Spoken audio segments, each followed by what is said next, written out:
இந்து தர்மம் ஏன் தெரியுமா இன்னி வரைக்கும் நன்னா இருக்குது, என்ன பண்ணாலும் ஏன் தெரியுமா அழிக்க முடியல, அவ்வளோ டிஃப்ரென்ஸ் ஆஃப் ஒப்பீனியன்ஸ் உண்டு, அவ்வளவு டிஃப்ரென்சஸ் உண்டு, நீ ஆனானா உண்டு.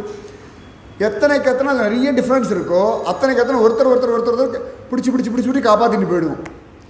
ஒரே மோனோபலியாக இருந்தால் கெடுப்பாரிலானும் கெடும், எடுப்பாரிலா ஏமராமன்னன் கெடுப்பாரிலானும் கெடும். தசரத சக்கரவர்த்தி ஏண்டா வீணா போனான்னு கேட்டால் பெரியவா சொல்லுவா, அயோத்தியாவில் தசரதனை எதிர்த்து கேள்வி கேட்க ஒரு பயம் இல்லை. அதனால் அவன் ராமன் காட்டுக்கு போனோன்னு சொன்ன உடனே யாரும் போய் தசரதா கிழவா அப்படி பண்ணிட்டியாடான்னு கேட்க முடியலையா. கேட்டிருந்தான்னா ராமன் காட்டுக்கு போயிருக்க மாட்டான், கேட்கறதுக்கு ஆள் இல்லை. அதனாலே தசரதன் வீணா போனான். சனாதன தர்மத்தில் நிறைய சம்பிரதாயங்கள் உண்டு, நிறைய டிஃப்ரென்ஸ் ஆஃப் ஒப்பீனியன் என்றைக்குமே இருந்துட்டு தான் இருக்கும். இதுதான் நம்ம சனாதன தர்மத்தினுடைய பெரிய பலம்.